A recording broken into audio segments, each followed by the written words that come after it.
आपका स्वागत है हमारे प्यारे से चैनल बालाजी स्टडी पॉइंट में। आज मैं आपको बताऊंगा कोरोजन क्या होता है। क्लास 10 का टॉपिक है, केमिकल रिएक्शन इक्वेशन का लास्ट के 2 टॉपिक हम कवर करने वाले हैं। सो वीडियो में अंत तक बने रहिए। बताता हूँ आपको कोरोजन के बारे में, मतलब जंग लगना। इसमें क्या होता है, सिंपल सी बात है, कोरोजन द प्रोसेस। कोरोजन मतलब जंग लगना। कोरोजन में एक प्रोसेस होता है जिसमें क्या होता है कि एफ यानी कि आयरन का होता है, ऑक्सीडाइज होता है। तो कोरोजन के अंतर्गत क्या होता है कि कोरोजन प्रोसेस के अंतर्गत हमारा जो लोहा है वो ऑक्सीडाइज होता है। कब ऑक्सीडाइज होगा, ये प्रोसेस कंप्लीट होता है कब, जब आपको एक नमी वाला वातावरण मिल जाए प्लस O2 मिल जाए। यानी एक नमी वाली प्लेस रखो जहाँ पे अच्छी खासी पानी वानी इकट्ठा हो जाता है प्लस O2 होना चाहिए। अगर हम बात करें तो एसिड यानी कि कोरोजन क्या होता है। कोरोजन सिंपल भाषा में अगर हम बताना चाहो तो हर बच्चे को कोरोजन क्या होता है। कोरोजन के अंतर्गत आप ये बोल सकते हो कि भैया मेरे पास कोई भी लोहा हो सकता है, वो लोहा अगर किसी नमी या पानी के संपर्क में आ जाए तो वो क्या होगा, इजिली अपनी बॉडी को डिकम्पोज करे। वो जो लोहा है उसकी बॉडी का जो डिकम्पोज यानी कि जो आयरन उसकी एज कम हो जाएगी। अगर आयरन की एज कम होगी तो आयरन क्या हो जाएगा, पिघल जाएगा और वो पिघल के बहुत झड़ना शुरू हो जाएगा और छोटे छोटे भागों में झड़ जाएगा। उसे हम क्या कहते हैं, कोरोजन। ठीक है, क्या कहते हैं, कोरोजन। तो क्या कर सकते हैं इससे बचने के लिए। कोरोजन से बचने का तरीका है, पहला पेंट करना। पेंट में क्या होता है भैया, जहाँ पे ज्यादा पानी से नमी उत्पन्न, जहाँ पे ज्यादा लोहा झड़ रहा है वहाँ पे पेंट कर दो। तो पेंट किसका काम करता है, रजिस्टेंस का काम करता है, कि अवरोधक उत्पन्न करता है। कैसे भैया वो समझ लेते हैं। अगर आप पेंट करते हो तो आपको कैसे फायदा होगा, रेजिस्टेंस का काम करता है, अवरोधक का काम करता है, रोकता है। यानी कि लोहे के पास O2 क्लियर बढ़ने नहीं देता। तो पेंट से क्या होता है, कोई O2 क्लियर बढ़ नहीं पाता कब जिंदगी में, पेंट कर सकते हो। ठीक है, सिंपल सी बात है, बहुत अच्छा तरीके बताया है। ठीक है, यह तो कोरोजन, इसको क्या कहते हैं, कोरोजन।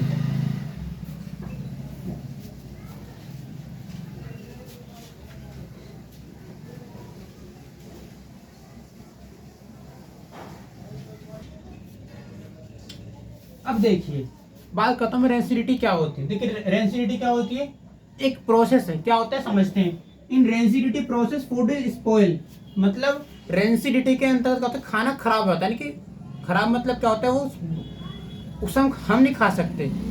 तो रेंसिडिटी में क्या होता है, जो हमारा खाना होता है ना, in rancidity process food is spoil, यानी कि खाना खराब होता है। कैसे, उस खाने के अंदर क्या होता है कि ऐसे चीजें आती हैं जिससे वो खराब होता है, तो उसकी जो एज होती है वो एज से खराब होता है। तो रेंसिडिटी में क्या होता है, रेंसिडिटी सिंपल सा जो खाना होता है वो खाना क्या होगा, आपको खराब हो जाएगा। खराब मतलब क्या, कि वो खाने लायक नहीं रहेगा। ठीक है, कैसे होता है वो समझेंगे। In prevention of rancidity pack is closed. आपने देखा है रेंसिडिटी के कारण हम क्या करते हैं, जो पैकेट होता है ना बंद रहता है। पैकेट मतलब चिप्स का पैकेट, चिप्स खाते हैं आप, चिप्स में क्या होता है, चिप्स आपकी बंद रहती है। आपने देखा कुछ चिप्स कैसे होते हैं, बड़ी फूली फूली होती है, फूली फूली।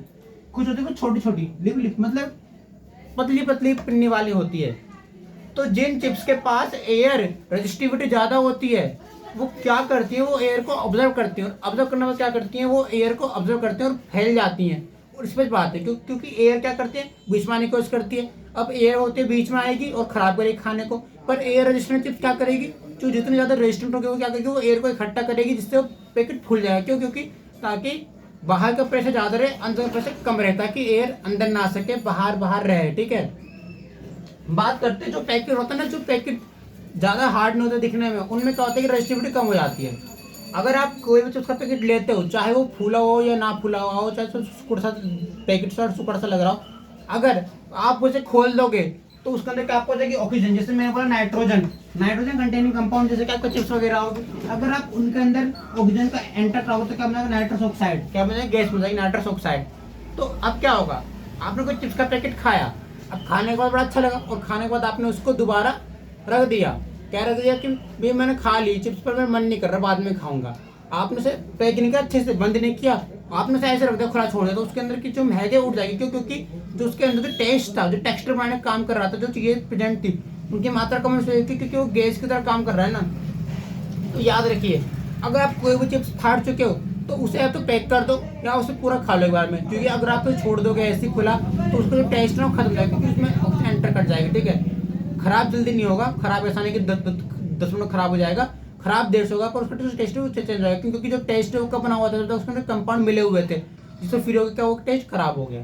तो रेंसिडिटी होती है, इसलिए खाने को रेंसिडिटी से बचाने के लिए क्या करना पड़ेगा, पैक को क्लोज करो, कोई खाने की चीज है उसे एयर के कांटेक्ट में ना आने दो, चिप्स वगैरह है उन्हें ऐसा नहीं कि खुला छोड़ दो एयर में, अगर उनके अंदर एयर जाएगी तो नाइट्रोजन से ऑक्सीजन मैच हो जाएगी और नाइट्रोजन ऑक्सीजन क्या क्या करेंगी, गैस प्रोड्यूस करेंगी, जिससे वो टेस्ट खत्म हो जाएगा, और जब वो टेस्ट खत्म होगा तो धीरे धीरे करके खराब हो जाएगा, खराब होते आप उसे खा नहीं सकते, ठीक है, एकदम रेंसिडिटी, ठीक है, एक होती rancidity.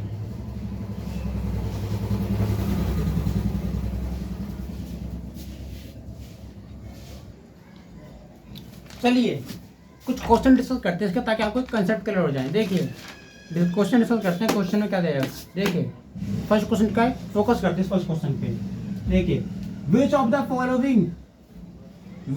Following initial substance remain same.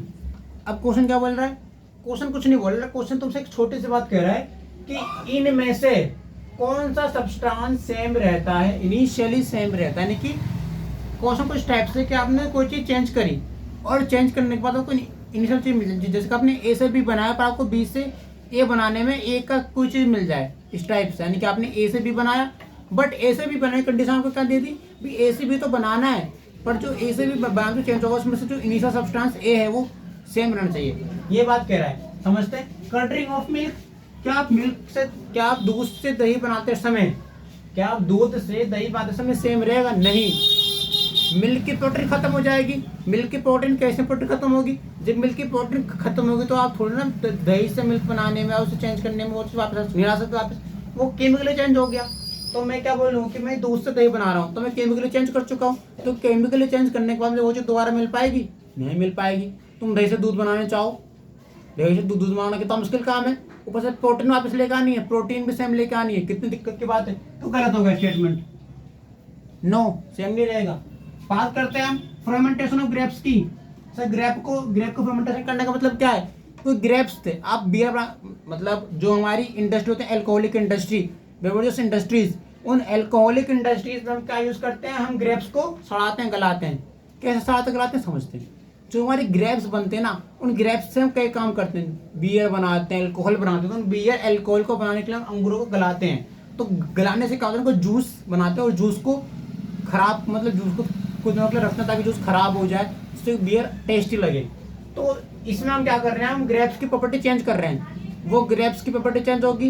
अब आप उन ग्रेप्स को वापस उस टाइम नहीं डाल सके, आप ग्रेप्स को सड़ा गला चुके हो, आप उसे केमिकली चेंज कर चुके हो, केमिकल में साफ था पर आपने उसे सड़ा दिया, गला दिया और उससे एल्कोहल बना दी। क्या आप सड़े हुए अंगूर से साफ अंगूर बना सकते हो, नहीं, क्योंकि वो अंगूर की इंटरनल प्रॉपर्टी है, तो अंगूर की इंटरनल प्रॉपर्टी आप चेंज नहीं कर सकते, तो ये भी गलत हो गया भैया, ग्रेप्स तो वही कभी बन ही नहीं सकता। डाइजेशन ऑफ फूड, खाना चबाने के बाद क्या तुम खाना वापस ला सकते हो, नहीं ला सकते, जो खाना चबा ले, आलू के पराठे खाने के बाद तुम यही कहते बोलोगे मैं वापस लाऊं आलू के पराठे, नहीं, आलू के पराठे खाना तुम्हारे हाथ में है पर उसे वापस लाना तुम्हारे हाथ में नहीं है, तो ये क्या है, ये प्रोसेस भी इनिशियली से नहीं मिल सकता। पर अगर मैं आपसे बोलूं क्रिस्टलाइजेशन क्या होता है भाई, क्रिस्टलाइजेशन के अंतर्गत जब दो क्रिस्टल आपस में मिलकर नया क्रिस्टल बना दो तो उसे कहते हैं क्रिस्टलाइजेशन, जिसमें मिला NaCl, ठीक है।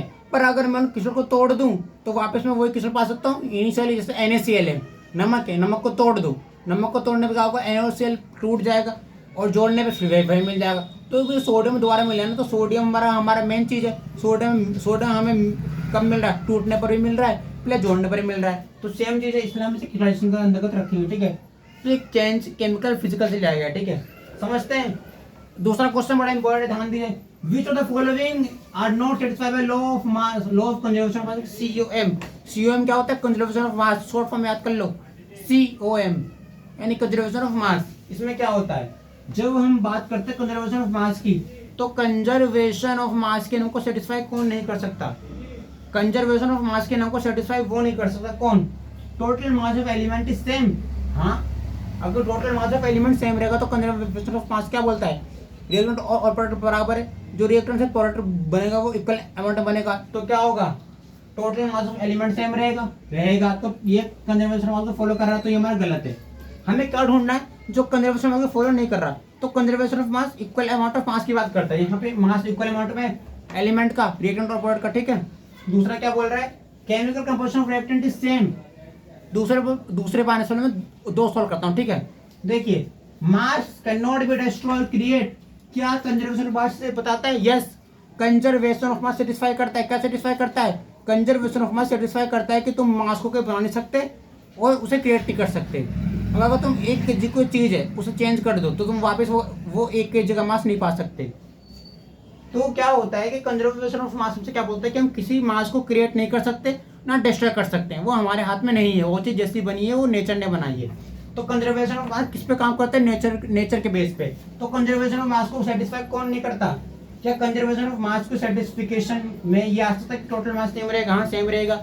रिएक्टेंट और प्रोडक्ट टोटल मास सेम रहता है और कंजर्वेशन ऑफ मास क्या बोलता है? रिएक्टेंट और प्रोडक्ट का अमाउंट सेम रहता है। दूसरी बात, क्या मास डिस्ट्रॉय और क्रिएट नहीं कर सकता? यस, मास नेचर में कांस्टेंट है, उसे हम ना चेंज कर सकते हैं डिस्ट्रॉय कर सकते हैं, बस उसे हम क्या कर सकते हैं? इंटरेक्ट कर सकते हैं, यानी कि उसे तोड़ सकते हैं उस मास को। ठीक है, इसके अलावा number of atom is same. हाँ, लेकिन ये बोल रहा है not satisfy conservation of mass. पर ये तो भाई सिंपल सी बात कह रहा है कि नंबर ऑफ एटम सेम है तो कंजर्वेशन ऑफ मास तो फॉलो हो रहा है ना भाई। रिएक्टेंट और प्रोडक्ट के एटम सेम हो गए तो भी कंजर्वेशन ऑफ मास तो हो रहा है। कोई तुमसे ये बोल दे कि मास को हम डिस्ट्रॉय नहीं कर सकते, क्रिएट नहीं कर सकते, तो भी कंजर्वेशन ऑफ मास फॉलो हो रहा है। क्योंकि कंजर्वेशन ऑफ मास क्या बोलता है? कंजर्वेशन ऑफ मास बोलता है मुझसे कि नेचर में कोई चीज बचाई जा रही है तो वो मास को हम बचा रहे हैं, तो उसे ना डिस्ट्रॉय कर पा रहे ना क्रिएट कर पा रहे हैं, उसको हम नंबर ऑफ एटम सेम रहते हैं। हाँ, ये भी कंजर्वेशन ऑफ मास कहता है। क्या आप किसी भी टोटल मास ऑफ एलिमेंट में कुछ सेम रखते हो? हाँ, ये भी कंजर्वेशन ऑफ मास कहता है। पर कंजर्वेशन ऑफ मास मुझसे ये नहीं कहता कि जो केमिकल कंपोजिशन है वो सेम रहेगा। कैसे सेम रहेगा? भाई कंपोजिशन अलग चीज होती है। भाई तुम ये थोड़ी कि तुम HCl से H+Cl से HCl बना दो और तुम कहो कि भाई इनका कंपोजिशन सेम है। कैसे सेम है? भाई दो अलग परमाणु तुमने सेम परमाणु बना दिया तो दोनों की प्रॉपर्टी से अलग अलग नहीं होगी ये चीजें। तो भाई समझो कंजर्वेशन ऑफ मास किस पे काम करता है? एटम की नेचर पे। एटम की नेचर के भी डिस्ट्रॉय नहीं हो सकते, क्रिएट नहीं किया जा सकते। ठीक है, दूसरा कि total number of element same रहते हैं और total number of mass total number of element same रहते हैं। और इसके अलावा मास को हम डिस्ट्रॉय नहीं कर सकते और कंपोजिशन ऑफ मास चेंज होता है। क्यों? क्योंकि हम रिएक्शन करते रहते हैं। ठीक है, अच्छा सा क्वेश्चन है इसमें, बिल्कुल टॉप लेवल क्वेश्चन।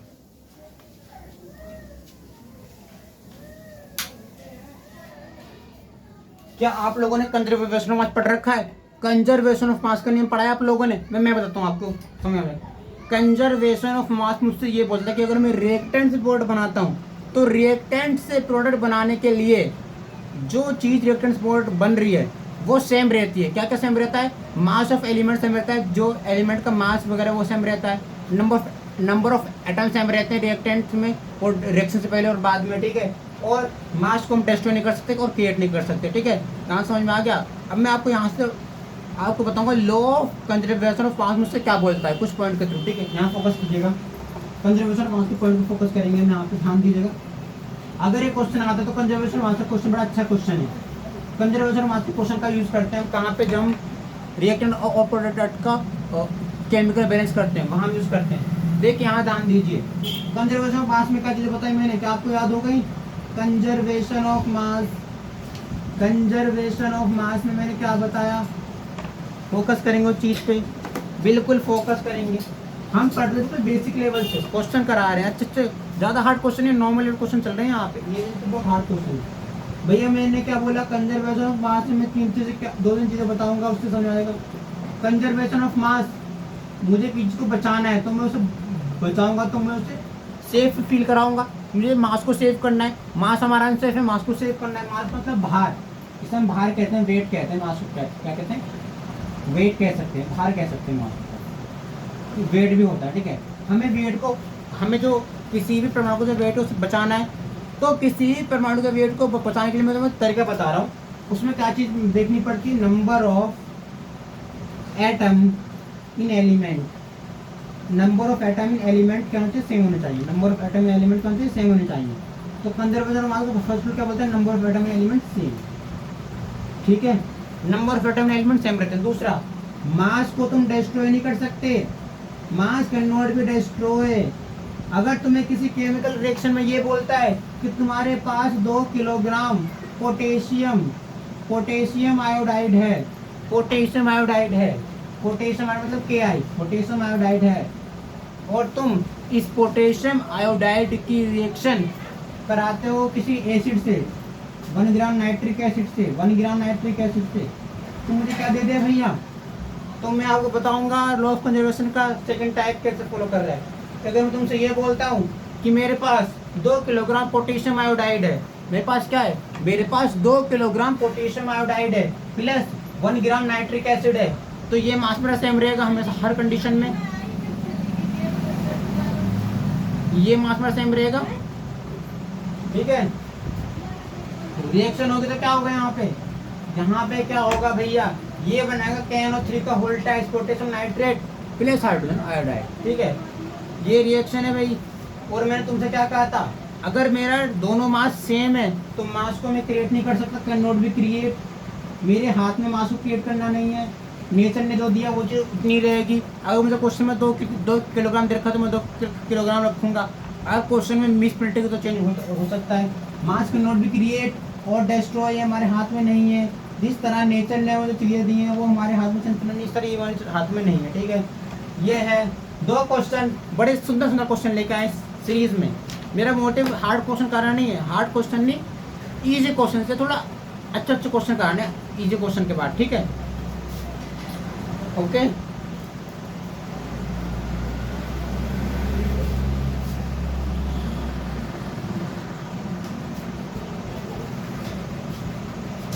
देखिए अब बात करते हैं आगे की थोड़े।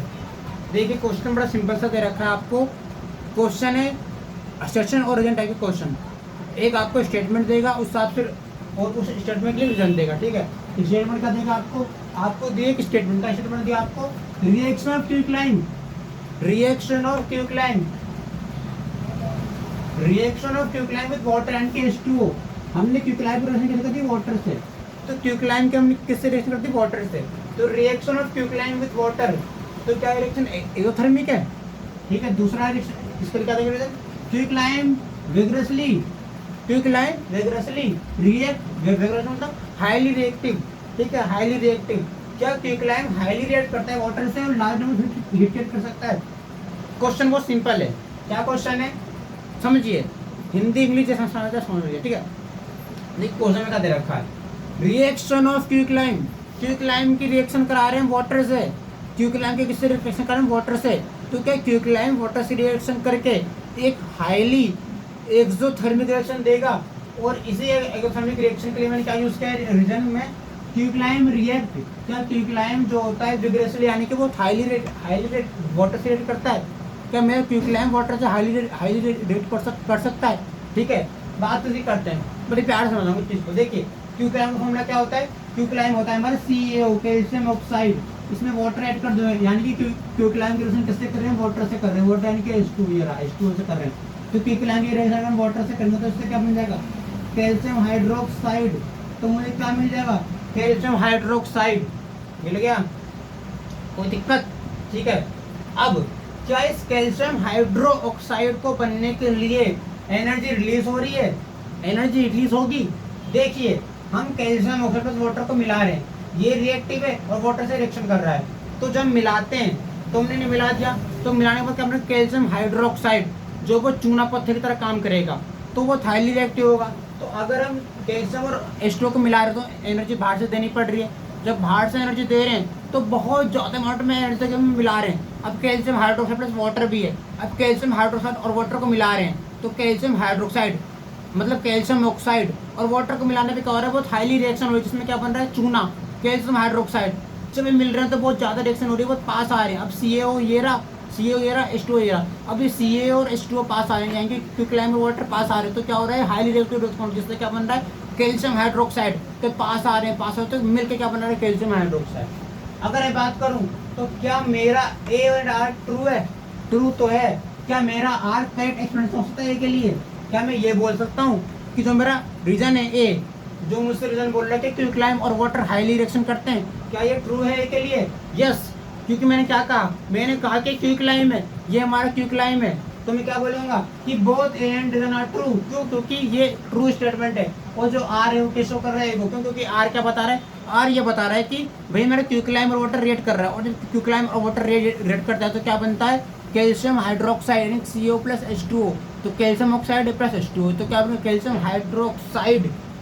और क्या मेरा R करेक्ट एक्सप्रेशन नहीं है A के लिए, ये हो जाएगा इनकरेक्ट एक्सप्लेनेशन। नहीं भाई, इनकरेक्ट कैसे है भाई, रिएक्शन तो हाईली हो रही है ना, चूना CaO प्लस H2O की रिएक्शन तो हाई हो रही है ना, तो ये तुम ये कैसे बोल दो कि जो आर है वो एक इलेक्ट्रॉन नहीं है, गलत होगा ना स्टेटमेंट। ध्यान दीजिए, क्या ए फॉल्स और आर ट्रू है, ये दोनों स्टेटमेंट गलत, ये गलत, ये गलत, स्पष्ट सही है। याद कर लो, क्योंकि क्वेश्चन बड़ा अच्छा क्वेश्चन है। और जो क्वेश्चन है ये आया 2023 में, ये कब आया था? 2023 में CBSE का क्वेश्चन है, यानी कि 24-25 से 2-3 साल पहले का ही है। ठीक है, आज के लिए बस इतना ही। पूरी एनर्जी से आपको कुछ क्वेश्चन बताए, वही दे रखे हैं इसमें क्वेश्चन। ठीक है, तो अगर आपको वीडियो पसंद तो लाइक करें, चैनल को सब्सक्राइब करें और अपने दोस्तों को शेयर करें। नेक्स्ट क्लास में हम पढ़ाएंगे क्लास 12 का चैप्टर नंबर 1 फिजिक्स का, इलेक्ट्रिक चार्ज फील्ड। ठीक है, मिलते हैं नेक्स्ट वीडियो में। Thank you.